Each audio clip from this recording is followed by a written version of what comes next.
தமிழக அரசு பணிக்கான தேர்வு வெற்றி பெற இன்றே சேருங்கள். Kashi school of IAS studies, Pandiyarajapuram, Vadipatti taluk, Madurai district. Cell 9942284095. மேலும் நமது யூடியூப் சேனலை சப்ஸ்கிரைப் செய்யுங்கள். பயன்பெறுங்கள். நன்றி, வணக்கம்.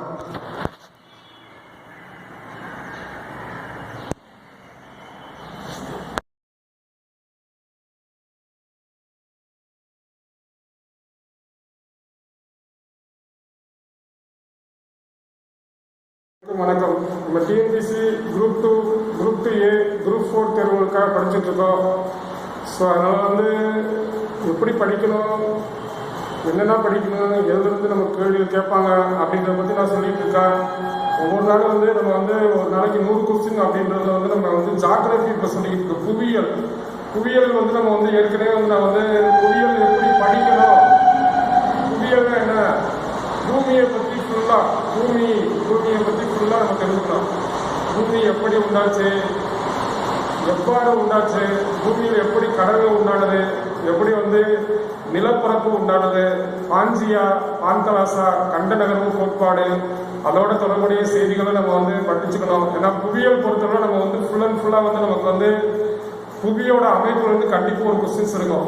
ஏன்னா புவியோட மையப்பகுதி, மேலோடு, உள்ள கர்வம், இந்த மாதிரி அதுலேருந்து நமக்கு உள்ள என்னென்ன தனிமங்கள் இருக்கு, அதில் என்னென்ன வாயுக்கள் இருக்கு, எவ்வளோ பர்சன்டேஜ் இருக்கு அப்படின்றதுலேருந்து நமக்கு ஒரு கொஸ்டின்ஸ் நமக்கு கேட்கறதுக்கு வாய்ப்பு இருக்கும். அப்புறம் நிலத்தோற்றங்கள், இயற்கை அமைப்புல நிலத்தோற்றங்கள் உயரமான மலைகள், பீடபூமிகள், சமவெளிகள், சிகரங்கள். ஃபர்ஸ்ட் மலைகள், உயரமான மலைகள், அப்புறம் சிகரங்கள், பீடபூமிகள், சமவெளிகள், தாழ்வான பகுதி சமவெளிகள் சொல்லுவோம். ஸோ இந்த மாதிரி ஃபர்ஸ்ட் இயற்கை அமைப்பு. இப்போ புவியியல் நம்ம பூமியில நம்ம இயற்கை அமைப்புகள் படிக்கும்போது அது உலக அளவுக்கு, இந்திய அளவுக்கு, தமிழ்நாடு அளவுக்கு நம்ம தெரிஞ்சுக்கணும். உலக geography, world geography, Indian geography, Tamil Nadu geography அப்படின்னு 3 பாட்டை நம்ம தெரிஞ்சுக்கோம். உலக அளவுக்கு இருக்கக்கூடிய நிலத்தோற்றங்கள், உலக அளவுக்கு என்னென்ன மலைகள் இருக்கு, என்னென்ன ஆறுகள் இருக்கு, என்னென்ன தீவுகள் இருக்கு, தீபகற்பங்கள் இருக்கு, பிளஸ் கடல்கள், கண்டங்கள், நாடுகள், முக்கியமான எல்லாமே நம்ம இயற்கை அமைப்புல உண்டாகக்கூடிய எல்லாமே உலக அளவுக்கு எது முக்கியம், இந்திய அளவுக்கு எது முக்கியம், தமிழ்நாடு அளவுக்கு எது அப்படின்றத நம்ம தெரிஞ்சுக்கலாம். ஏன்னா நம்ம கால்வாய்கள், சுயஸ் கால்வாய், பனாமா கால்வாய், இந்த மாதிரி நம்ம நேற்றே நம்ம சொன்னோம் என்னென்ன கால்வாய் இருக்கு அப்படின்னா, அதே மாதிரி கடல், ஏரிகள், நீர்வீழ்ச்சிகள், இதெல்லாம் உலக அளவுக்கு இதெல்லாம் ஜஸ்ட் தெரிஞ்சுக்கிறதா. ஏன்னா ஒரு எக்ஸாம் அப்படின்றது நம்ம தெரிஞ்சுக்கலாம். ஏன்னா எக்ஸாம் தேர்வுல கேள்விகள் கேட்பதற்காகவும் நம்ம படிக்கணும், அதே மாதிரி தெரிஞ்சுக்கிறதுக்காக படிக்கணும். ஏன்னா உலகம் அப்படின்றது என்ன, உலகத்துல எத்தனை கண்டங்கள் இருக்கு, எத்தனை நாடுகள் இருக்கு, என்னென்ன கடல்கள் இருக்கு, என்ன தீவுகள் இருக்கு, அந்த தீவுகளோட இம்பார்ட்டன்ஸ் என்ன, அந்த தீவுல என்னென்ன மக்கள் எப்படி வசிக்கிறாங்க அப்படின்றத நம்ம தெரிஞ்சுக்கிறோம். இந்த புவியியல் அப்படின்றது நமக்கு ஃபர்ஸ்ட் பிசியோகிராஃபி, கிளைமேட்டு, அதே மாதிரி சாயில் டைப்ஸ், அதே மாதிரி மினரல்ஸ், அக்ரிகல்ச்சர் ப்ராடக்ட்ஸ், அப்புறம் எக்கனாமிக் ஜாகிரபியில எல்லாமே எக்கனாமிக் ஜாகிரபியில நம்ம இண்டஸ்ட்ரீஸ், டிரான்ஸ்போர்ட்டு, பிளஸ் எல்லாம் இப்போ நம்ம ஜிபிஎஸ் நம்ம அதையும் நம்ம ஃபுல் அண்ட் ஃபுல்லாக ஜாகிரபியில நம்ம கொஞ்சம் படிக்கலாம். ஏன்னா ஜாகிரபி அப்படின்னு புவியோட தொடர்புடைய, அந்த சேட்டலைட்டோட தொடர்புடைய நம்ம செயல்பாடுகள் நம்ம கொஞ்சம் நம்ம படிச்சுக்கிறது, நம்ம கேள்விகள் கேட்கறதுக்கு வாய்ப்பு இருக்கும். ஸோ அது நமக்கு எக்ஸாம் பாயிண்ட் ஆஃப் வியூலையும் படிக்கணும், நம்ம தெரிஞ்சுக்கிறதுக்காக படிக்கணும். அதான் நம்ம படிப்பு, கல்வின்றது சும்மா ஏட்டுச்சுரைக்காய் மாதிரி ஏதோ படிச்சு பரிச்சை எழுதணும் அப்படின்றது மாதிரி நம்ம மனப்பாடம் பண்ணிக்கிட்டு, ஷார்ட்கட்ல உட்காந்து மனப்பாடம் பண்ணிக்கிட்டு அதை நம்ம போய் ஆன்சர் பண்றது. ஷார்ட்கட் அப்படின்றது ஒரு சிம்பிளா நம்ம தெரிஞ்சுக்கணும் அப்படின்றக்காக. ஆனா அது உண்மையான அறிவு ஷார்ட் கிடையாது. அது முழுமையான அறிவுக்கு ஷார்ட்கட் தேவையில்லை. முழுமையான அறிவை தெரிஞ்சுக்கணும். உண்மையான அறிவு அது என்ன, அது எங்க இருக்கு, அதோட முக்கியமான விஷயங்கள் என்ன அப்படின்னு நம்ம படிக்கிறதுக்கு ஷார்ட்கட் நம்ம இம்பார்ட்டன்டா இருக்காது. ஏன்னா ஷார்ட்கட் என்பது யாருக்காக உருவாக்கப்பட்டதுன்னா, இந்த படிக்க முடியாத, மரணம் செய்ய முடியாத, ஒரு நார்மலா, ஒரு ஆவரேஜா, ஒரு மீடியமா, ஒரு 50 to 60% நாலேஜ் உள்ளவங்களுக்காக உருவாக்கப்பட்டதா எளிமையான முறையில் அது. ஆனா 80 to 90% அப்படின்றது அறிவு, போதிய அறிவு வேணும். அப்படின்னா அதை முழுமையா தெரிஞ்சுக்கிறதுக்கு நம்ம பார்க்கணும். அதோட உண்மையான செய்திகள் நம்ம தெரிஞ்சுக்கிறதுக்கு நம்ம முயற்சி பண்ணணும். அப்படி நீங்க படிச்சாதான் என்னைக்குமே உங்களுக்கு மறக்காது.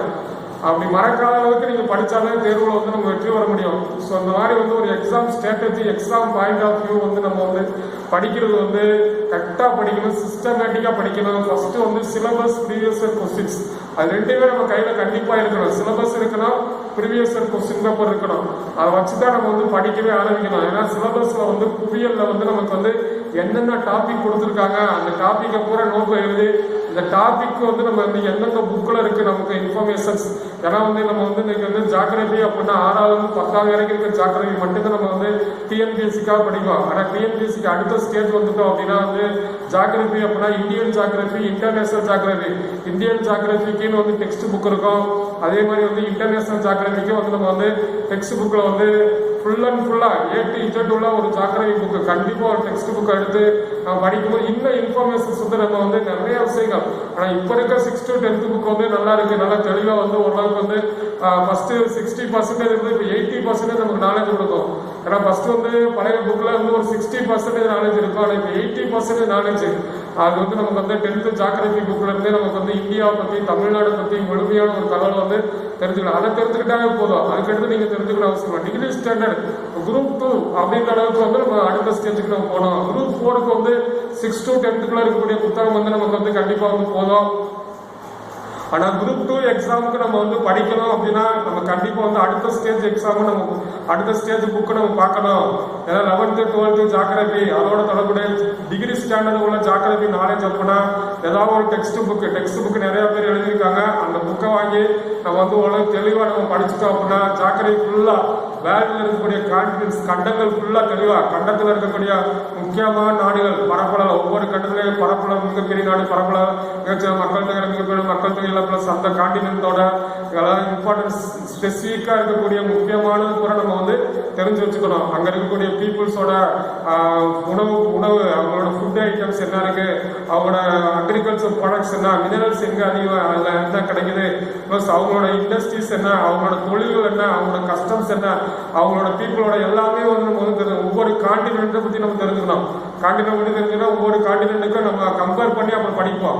ஃபஸ்ட்டு ஒவ்வொரு கான்டினென்ட்டாக அந்த கான்டினென்ட்டுக்கும் அடுத்த கட்டத்துக்கும் அடுத்த ஒரு கட்டத்துக்கும் என்ன மாற்றங்கள், என்ன அதுக்கு இதுக்கு வித்தியாசம், அதில் அவங்களோட தொழிலுக்கும் இவங்களோட தொழில், எதோட வருமானம், எந்த தொழில் பண்ணால் அதிகமாக வருமானம் கிடைக்குது, இன்கம்ன்றது வந்து எந்த துறையிலேருந்து நமக்கு கிடைக்குது, agriculture products first primary sector, secondary sector, tertiary செக்டாரில் வந்து நமக்கு வந்து எந்தெந்த துறையிலேருந்து வந்து இன்கம் வந்து per capita income, national income எந்த துறையிலேருந்து நமக்கு அதிகமாக கிடைக்குது, நேஷனல் இன்கம்க்கு வந்து நமக்கு வந்து எந்த நம்ம இண்டஸ்ட்ரீஸ் வந்து நமக்கு அதிகமாக, எந்த துறையிலேருந்து நமக்கு அதிகமாக வந்து இன்கம் கிடைக்குது அப்படின்றத நம்ம வந்து கம்பேர் பண்ணி நம்ம வந்து படிக்கணும். அந்த மாதிரி படித்து வச்சுருக்கோம் அப்படின்னா நமக்கு வந்து ஜாக்கிரதை வந்து எந்த கேள்வி கேட்டாலும் தெரிஞ்சுக்கலாம். நம்மளும் ஒரு தேவையான விஷயங்கள் நம்ம தெரிஞ்சுக்கலாம். நம்மளும் எப்படி ஒரு வாழணும், எப்படி தேவையான விஷயங்கள் நமக்கு ஒரு ஃபேமிலியில் வந்து ஒரு குடும்பத்தில், ஊருக்கு ப்ளஸ் நாட்டுக்கு நம்ம வந்து எந்த அளவுக்கு ஒரு பொறுப்பான ஒரு சிட்டிசனாக வாழணும் அப்படின்றத நம்ம தெரிஞ்சுக்கலாம். ஏன்னா நம்ம வந்து ஒரு சமூகம் அப்படின்றது தனிப்பட்ட மனிதன் கிடையாது. ஒரு குடும்பமாக சேர்ந்தது வந்து ஒரு ஊரெலாம் சேர்ந்த சமூகத்துக்கு நம்மளால ஒரு நல்ல ஒரு நம்ம உருவாக்கணும். ஏதாவது ஒரு இதை வந்து நம்ம வந்து நல்ல விஷயங்களை வந்து நம்ம செய்யணும் அப்படின்னா வந்து நல்லா படிக்கணும், நல்ல விஷயங்களை வந்து செய்யணும். அப்படின்னா நல்லா படித்து நல்லா நம்ம வந்து அறிவாக செயல்பட்டாங்க நம்ம வந்து நம்மளை பார்த்து ஒரு 4 பேர் நல்ல விஷயங்களாக செயல்பட்டு எல்லாத்துக்குமே ஏர்ன் பண்ணுற வந்து வேஸ்ட்டாக செலவு பண்ணாமல் நல்ல விஷயத்துக்கு நம்ம பயன்படுத்துகிற மாதிரி இருக்கணும். நல்ல விஷயத்துக்கு முன்னுதாரணமாக இருக்கணும். அதெல்லாம் வந்து படிக்கிறது மூலம் தான் நம்ம தெரிஞ்சுக்க முடியும். படிக்கிறது மூலம் தான் நம்ம அறிவு வளரும்.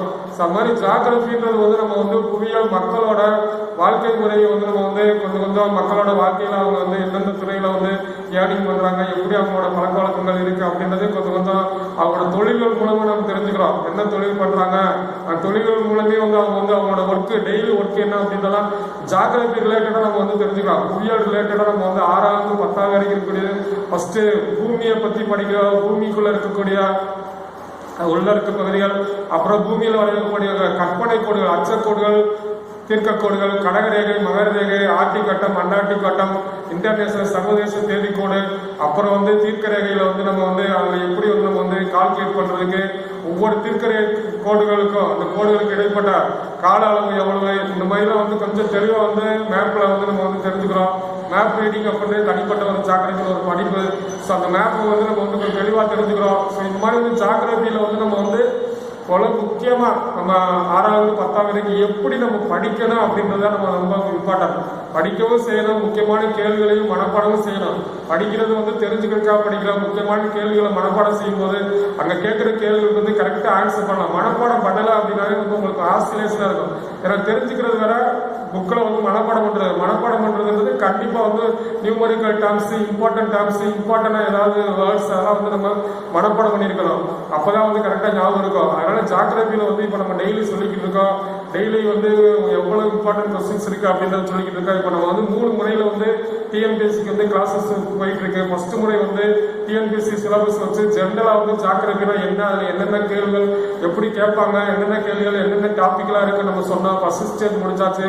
இப்போ செகண்ட் ஸ்டேஜ் வந்து முக்கியமான கேள்விகள் ப்ரீவியஸ் இயர் கொஸ்டின் பேப்பர்ல தொகுக்கப்பட்டு 6வது 10வது வரைக்கும் இருக்கக்கூடிய முக்கியமான புத்தகத்தில் இருக்கக்கூடிய முக்கியமான வினாக்களை தொகுத்து ஒரு 500 கேள்விகளை தொகுத்து அந்த 500 கேள்விகளை படிச்சோம்னா ஓரளவு ஜாக்கிரதையிலிருந்து எந்த கேள்வி கேட்டாலும் ஆன்சர் பண்ற அளவுக்கு நமக்கு வந்து ஒரு நாலேஜ் வந்துடும். அது போக நம்ம படித்த கேள்வி வரலாற்று கூட வந்து அங்கே கீழே கொடுத்துருக்க, அவங்க கேட்குற கேள்விக்கு கீழே கொடுத்துருக்க ஆன்சரை வச்சே நம்ம வந்து ஆன்சர் நம்ம சூஸ் பண்ணுற அளவுக்கு நாலேஜ் வந்துடும். ஏன்னா வந்து நமக்கு வந்து இங்கே கேட்குற கேள்விக்கு வந்து டைரெக்டாக ஆன்சர் தெரியாது. அந்த மாதிரி கேள்விகளுக்காக நம்ம என்ன பண்ணணும் அப்படின்னா கீழே கொடுத்துருக்க ஆன்சரை வந்து அந்த கொஸ்டினோட தொடர்புபடுத்தி பார்க்கணும்.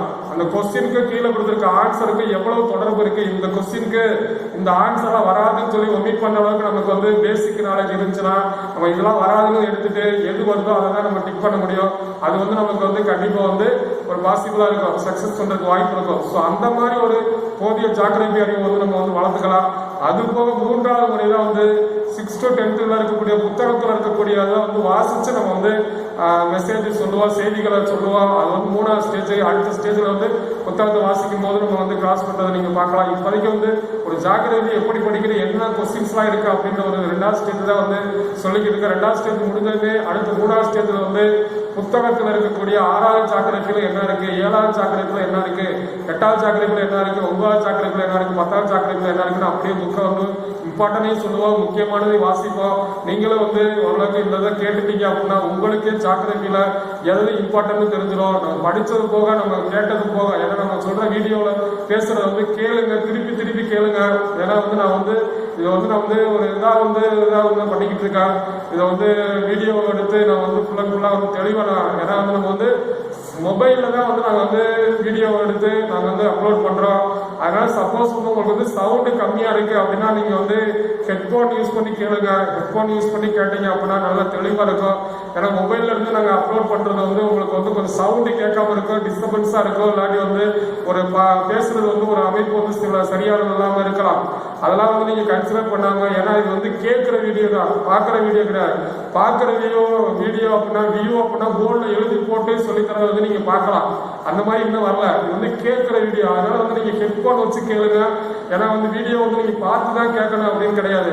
ஹெட்ஃபோனை காதில் மாட்டிக்கிட்டு காதில் மட்டும் உங்களுக்கு கேட்டால் போதும். அதோட தொடர்புடைய செய்திகள் பூரா அப்படியே கரெக்டாக உங்களுக்கு கேட்க. அப்புறம் வந்து பார்க்குற வீடியோ வந்து போர்டில் எழுதி போட்டு நடத்துறது பார்க்குற வீடியோ, அதையும் நாங்கள் வந்து முடிஞ்ச அளவுக்கு கொஞ்சம் நல்லா கொடுக்க ட்ரை பண்ணுறோம். ஏன்னா வந்து இது வந்து கேமராவில் நம்ம பண்ணி நம்ம வந்து அப்லோட் பண்ணுற அளவுக்கு இன்னும் வந்து ஃபெசிலிட்டிஸ் அதோட இது வந்து இன்னும் முக்கியத்துவம் கொடுக்கலாம். ஏன்னா நிறையா ஸ்டூடெண்ட்ஸ் வந்து நிறையா வந்து படித்தாங்கன்னா நம்ம வந்து அதுக்கு தகுந்த மாதிரி ரெடி பண்ணலாம். இந்த கிராமப்புறம்னால கொஞ்சம் கம்மியான ஸ்டூடெண்ட்ஸ் தான் வருவாங்க. அதனால இது அவங்களுக்கு சொல்லித்தரதா அனைவரும் தெரிஞ்சுக்கிட்டுமே அப்படின்றக்காக நான் இப்போ வந்து அப்லோட் பண்ணிக்கிட்டு இருக்கேன். ஸோ அதனால வந்து கொஞ்சம் வந்து உங்களுக்கு சவுண்டு கம்மியாக இருக்கு, இல்லை வீடியோ வந்து சரியாக கேட்கல அப்படின்னா நீங்கள் ஹெட்ஃபோன் பயன்படுத்திக்கல. கண்டிப்பாக ஹெட்ஃபோன் போட்டால் கரெக்டான தேவையான சவுண்ட் உங்களுக்கு இருக்கும். அதே மாதிரி நல்லா உங்களுக்கு ஸ்ட்ரெஸ்ஸாக இம்ப்ரெஸ்ஸாக வந்து எம்பசிஸாகவும் இருக்கும், நல்லா தெளிவாகவும் இருக்கும். ஹெட்ஃபோன் வச்சு கேட்டிங்கன்னா உங்களுக்கு தெளிவாக இருக்கும்போது நீங்கள் நல்லா வந்து கேட்டு தெரிஞ்சுக்கலாம். ஸோ அதனால் வந்து நல்லா வந்து கேளுங்க, திருப்பி திருப்பி கேளுங்க. திருப்பி கேட்டீங்க அப்படின்னா உங்களுக்கு வந்து அது வந்து நல்லா வந்து மனசுல பதிஞ்சிச்சுன்னா உங்களுக்கு வந்து ஜாக்கிரதையில் வந்து உங்களுக்கு இம்பார்ட்டன்ட் கொஸ்டின்ஸ் கூட உங்களை வந்து நான் வந்து தெரிஞ்சுக்கலாம். அதோட வந்து உங்களுக்கு வந்து எந்த கேள்வி கேட்டாலும் கரெக்டாக ஆன்சர் பண்ணலாம். ஸோ நேற்று வந்து நம்ம வந்து நடத்துறத அப்படியே நான் இன்னைக்கு கண்டினியூ பண்ணுறேன். நேற்று சொன்ன கொஸ்டின்ல இருந்து அப்படியே இன்னைக்கு நான் கண்டினியூ பண்ணி அதை கேட்டுக்கிட்டே வாங்க. கண்டிப்பாக வந்து உங்களுக்கு ஒரு பயனுள்ள வகையில் இருக்கும். இந்தியாவில் கண்ணாடி தொழிற்சாலை உள்ள இடம் பெரோசாபாத். இந்தியாவில் கண்ணாடி தொழிற்சாலை எங்க இருக்குன்னா பெரோசாபாத். அது மாதிரி இந்தியாவில் செய்தித்தாள் காகிதம் தயாரிக்கப்படும் இடம் நேபாநகர், மத்திய பிரதேஷ். செய்தித்தாள் காகிதம் வந்து எங்க இந்தியாவில் நேபாநகர், மத்திய பிரதேஷ். தமிழ்நாட்டில் செய்தித்தாள் காகிதம் தயாரிக்கப்படும் இடம் Pugalur, TNPL. Tamil Nadu papers mills limited அப்படின்னு சொல்லுவோம். அது வந்து எந்த மாவட்டம் அப்படின்னா கரூர் மாவட்டம். அதே மாதிரி உலக கால்நடை வளர்ப்பில் முதலிடம் பெறும் நாடு, உலகத்திலே கால்நடை வளர்ப்பில் முதலிடம் பெறும் நாடு இந்தியா. அதே மாதிரி கால்நடை வளர்ப்பில் முதலிடம் பெறும் மாநிலம் வந்து உத்தரப்பிரதேஷ். இந்தியாவில் வந்து உலக அளவுக்கு கால்நடை வளர்ப்பு முதலிடம் பெறும் நாடு இந்தியா. இந்திய அளவுக்கு எந்த மாநிலம் அப்படின்னா உத்தரப்பிரதேஷ். இந்தியாவில் பவளப்பாறைகளான ஒரே தீவு லட்சத்தீவுகள். ஏன்னா முத்து, மாணிக்கம், வைரம், பவளம் அப்படின்றது வந்து ஒரு ஆபரணங்களுக்காக நம்ம பயன்படுத்துறோம். அந்த பவளங்கள் வந்து பவள பூச்சியிலிருந்து வெளிப்படுத்தக்கூடிய ஒரு பிசின் தான். அது வந்து கடலுக்குள்ள வாழக்கூடிய அந்த பூச்சி அப்படியே வெளியேறக்கூடிய அப்படி பாறைகளா மாறும். அந்த பாறைகள் தான் வந்து பவளங்களா மாறுது. அது வந்து உலகத்திலேயே வந்து மிக நீண்ட பவள பாறைகள் எங்க இருக்கிற ஆஸ்திரேலியாவில் இருக்கு நீண்ட. அதே மாதிரி இந்தியாவில் வந்து எங்க இருக்கு அப்படின்னா வந்து இந்தியாவில் பவளப்பாறையான ஒரே தீவு லட்சத்தீவுகள். தமிழ்நாட்டில் வந்து அதே மாதிரி வந்து ராமேஸ்வரம், மன்னார் வளைகுடா அதெல்லாம் பூரா வந்து பவளப்பாறைகள் இருக்கு. இந்தியாவில் பவளப்பாறையான ஒரே தீவு லட்சத்தீவுகள். நீரை அதிக நேரம் தக்க வைத்துக் கொள்ளும் மண் கரிசல் மண். நீரை அதிக நேரம் தக்க வைத்துக் கொள்ளும் மண் கரிசல் மண். கரிசல் மண்ணின் வேறு பெயர் ரீகர். தங்க இலை என்று அழைக்கப்படுவது சணல். தமிழ்நாட்டில் சதுப்பு நில காடுகள், மேங்க்ரோவ் காடுகள். சதுப்பு நில காடுகள் கடற்கரையை ஒட்டிய காடுகள். அதுக்கு இன்னொரு மேங்க்ரோவ், மேற்கு வங்காளத்தில் மேங்க்ரோவ் காடுகள் சொல்லுவாங்க. அதே மாதிரி தமிழ்நாட்டில் சதுப்பு நில காடுகள் எங்க காடுனா பிச்சாவரம், வேதாரண்யம், முத்துப்பேட்டை அப்படின்னு சொல்லி அந்த பகுதிகளெல்லாம் வந்து சதுப்பு நில காடுகள் காணப்படுகிறது. இந்தியாவில் வன உயிரிகளை பாதுகாக்கிறதுக்காக ஒரு வாரத்தை வந்து நம்ம கொண்டாடுறோம். அது வந்து அக்டோபர் முதல் வாரம் இந்தியாவில் வன உயிர்கள் வாரம் என்று கொண்டாடப்படுவது அக்டோபர் முதல் வாரம். அதே மாதிரி இந்தியாவில் பவளப்பாறைகளான பாதுகாக்கப்பட்ட உயிர் வாழ்விடம் பயோஸ்பியர் ரிசர்வ். இந்தியாவில் வந்து பாதுகாக்கப்பட்ட உயிர் வாழ்விடங்கள் அப்படின்னு சொல்லி பயோஸ்பியர் ரிசர்வ்ஸ் இருக்கு. அது பூரா தெளிவா படிச்சுங்க. அதுல இருந்து கண்டிப்பா ஒன்று இருக்கும். அதுல வந்து உயிர்களை பாதுகாக்கிறதுக்காக அந்த இடத்த வந்து அரசே வந்து பாதுகாக்கப்பட்ட இடம்னு சொல்லி நம்ம இது பண்ணியிருக்கோம், பாதுகாப்பு கொடுத்துருக்கோம். அப்படிப்பட்டது வந்து எங்க அப்படின்னா வந்து பவளப்பாறைகளான பாதுகாக்கப்பட்ட உயிர் வாழ்விடம் மன்னார் வளைகுடா மற்றும் ராமேஸ்வரம்.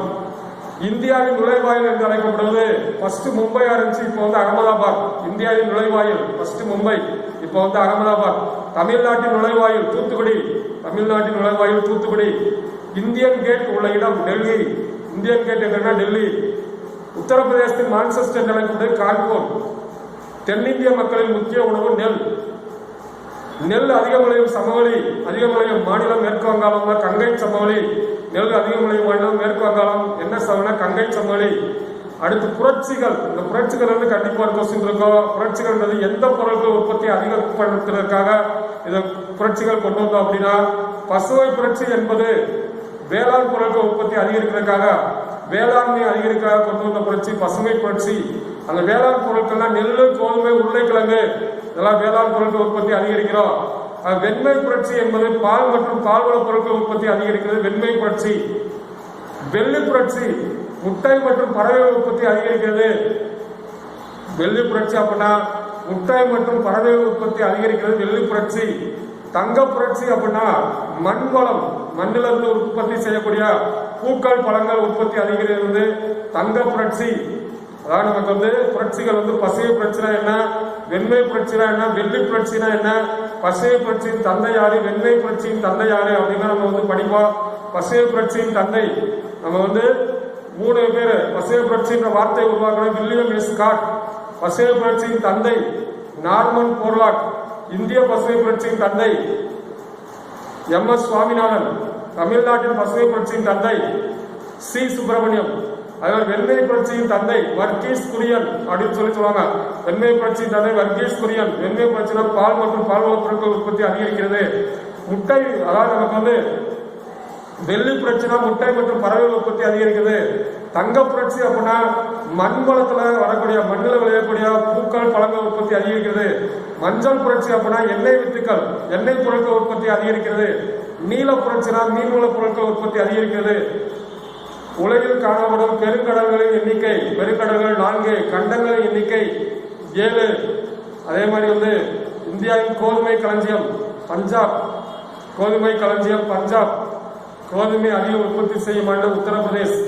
இந்தியாவில் சலவைக்கல் நகரம் ஜெய்ப்பூர், சலவைக்கல் நகரம் ஜெய்ப்பூர். வெள்ளை நகரம் ஜோத்பூர். சலவைக்கல் மாநிலம் ராஜஸ்தான். அதே மாதிரி ராஜஸ்தான் தலைநகர் ஜெய்ப்பூர். ஜெய்ப்பூர் வந்து ரோஸ் சிட்டி, பிங்க் சிட்டி, ரோஜாப்பூ நகரம் சொல்லுவாங்க. ரோஜாப்பூ நகரம் என்ற அழைப்பு Jaipur. Rose city, pink city Jaipur. சலவைக்கல் நகரம் ஜெய்ப்பூர். சலவைக்கல் மாநிலம் ராஜஸ்தான். இந்தியாவோட முதல் இரும்பு தொழிற்சாலை, இந்தியாவில் உற்பத்தியை துவக்கின முதல் இரும்பு தொழிற்சாலை டாடா இரும்பு தொழிற்சாலை. முதல் இரும்பு தொழிற்சாலை வந்து சேலத்துல 1830 கொண்டு வருவாங்க. ஆனா உற்பத்தியை துவக்கினது டாடா இரும்பு தொழிற்சாலை 1907 ஜாம்ஷெட்பூர்ல. எந்த மாநிலம்? ஜார்க்கண்ட். விஸ்வேஸ்வரய்யா இரும்பு தொழிற்சாலை பத்ராவதி. விஸ்வேஸ்வரய்யா 1923 விஸ்வேஸ்வரய்யா இரும்பு தொழிற்சாலை பத்ராவதி, கர்நாடகா. அதே மாதிரி குதிரைமுக் இரும்பு, அது வந்து எங்க இருக்கு அப்படின்னா கர்நாடகா. குதிரைமுக் இரும்பு காணப்படும் இடம் குதிரைமுக், அந்த இது வந்து காணப்படும் இரும்பு காணப்படும் அந்த பகுதி வந்து கர்நாடகா. இந்தியாவில் அதிக மழை வரும் இடம் வந்து சிறப்புஞ்சி. ஆனா இப்போ வந்து மவுஸ் சின்ராம். இந்தியாவில் அதிக மழை வரும் இடம் மவுஸ் சின்ராம் எங்க இருக்குன்னா மேகாலயா. இந்தியாவில் அதிக குளிரான இடம் கார்கில். கார்கில் காஷ்மீர். அதிக வெப்பமான இடம் இந்தியாவிலே அதிக வெப்பமான இடம் வந்து பார்மர் எங்க இருக்கு அப்படின்னா ராஜஸ்தான். இந்தியாவில் அதிக வெப்பமான இடம் ராஜஸ்தான் இருக்கு. அதே மாதிரி வந்து 2 நாடுகளுக்குடைய எல்லை கோடுகளை பத்தி கண்டிப்பா ஒரு கேள்வி கேட்பாங்க. எல்லை கோடுகள் எந்தெந்த நாடுக்கு எந்தெந்த எல்லை கோடுகள் இருக்கு அப்படின்னா ஹிண்டன்பர்க் வளைவோடு, ஹிண்டன்பர்க் எல்லை கோடு, ஹிண்டன்பர்க் வரைவோடு எல்லை கோடு அப்படின்றது ஜெர்மனி, போலந்து. மேகினாட் கோடு பிரான்ஸ், ஜெர்மனி. ஹிண்டன்பர்க் வந்து ஜெர்மனி, போலந்து. மேகினாட் வந்து ஜெர்மனி, பிரான்ஸ். ரேட்கிளிஃப் வந்து இந்தியா, பாகிஸ்தான் மற்றும் இந்தியா, ஆப்கானிஸ்தான். ரேட்கிளிஃப் எல்லை கோடு இந்தியா, பாகிஸ்தான் மற்றும் இந்தியா, ஆப்கானிஸ்தான். எந்தெந்த நாடுகளுக்கு இடையே எந்தெந்த எல்லை கோடு, அந்த எல்லை கோடுகளோட பேரு நமக்கு வந்து கண்டிப்பா தெரிஞ்சுக்கணும். அதாவது 17வது இணைக்கோடு இந்தியா, பாகிஸ்தானுக்கு இடையே வரையப்பட்ட கூட 17வது இணைக்கோடு. 38வது இணைக்கோடு வடகொரியா, தென்கொரியா. 38வது இணைக்கோடு வந்து வடகொரியா, தென்கொரியா.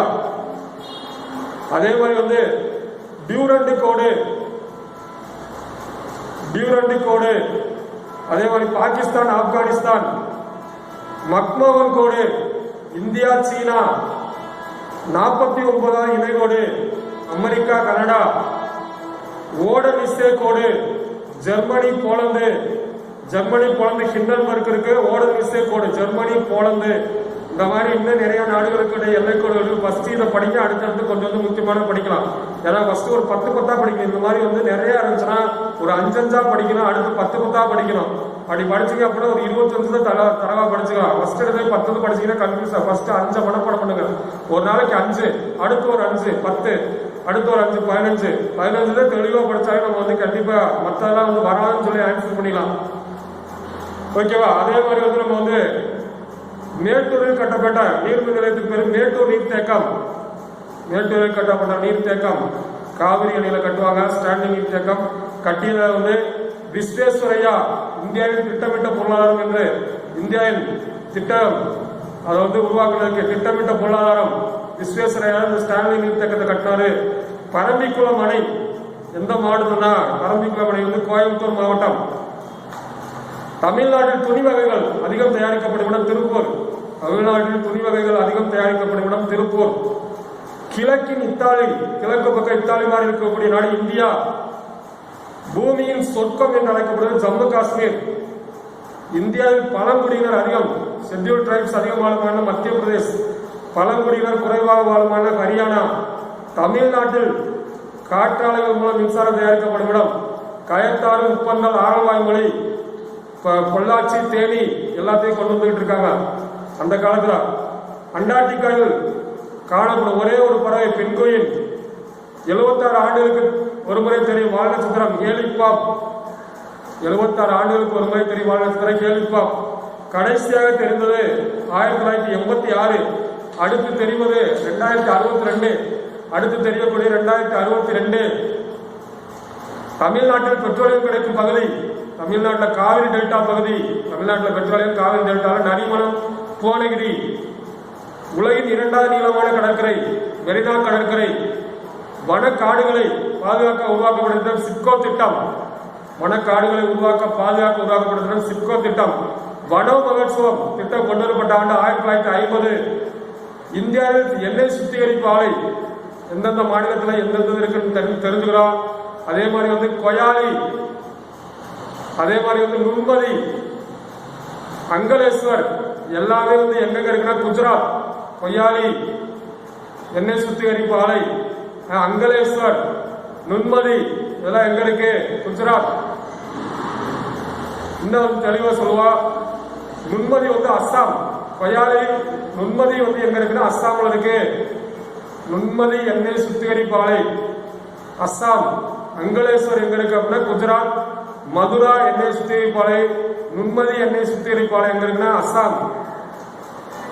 அதாவது இந்தியாவில் வீசக்கூடிய புயலுக்கு பேர் சைக்ளோன். இந்தியாவில் வீசக்கூடிய புயலுக்கு பேர் சைக்ளோன். அதே மாதிரி கரீபியன் தீவு, வெஸ்ட் இண்டீஸ், இங்க வீசக்கூடிய புயல் ஹரிகேன்ஸ். ஹரிகேன்ஸ் கரீபியன் தீவுல வீசக்கூடிய புயலுக்கு பேர் ஹரிகேன்ஸ். சீனாவில் வீசக்கூடிய புயலுக்கு பேர் தைப்பூன். ஒவ்வொரு தீவும் எந்தெந்த நாட்டை வீசுது, அதாவது ஒவ்வொரு வீசக்கூடிய புயல் எந்தெந்த நாட்டு ரெண்டு எப்படின்னு கேட்பாங்க. இந்தியாவில் வீசும் புயல் சைக்ளோன். சைக்ளோன் எந்த நாட்டு வீசுது? அது மாதிரி ஹரிகேன்ஸ் கரீபியன் தீவு, தைபூன் சீனா, வில்லி ஆஸ்திரேலியா, டொர்னாடோ அது மாதிரி ட்விஸ்டர்ஸ். டொர்னாடோ ட்விஸ்டர்ஸ்லாம் அமெரிக்கா ஐக்கிய நாடுகள், அமெரிக்காவில் வீசக்கூடியது டொர்னாடோ ட்விஸ்டர்ஸ். அதில் இந்தியாவில் கப்பல் கட்டும் தளம், இந்தியாவில் கப்பல் கட்டும் தளம் எங்க இருக்குன்னா கொச்சி, விசாகப்பட்டினம். விசாகப்பட்டினத்தில் இருக்கிறது இந்துஸ்தான் கப்பல் கட்டும் தளம்.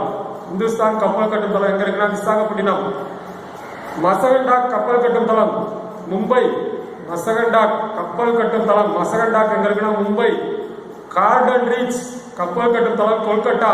கப்பல் கட்டும் தளம் கார்டன் ரீச் எங்க இருக்கு?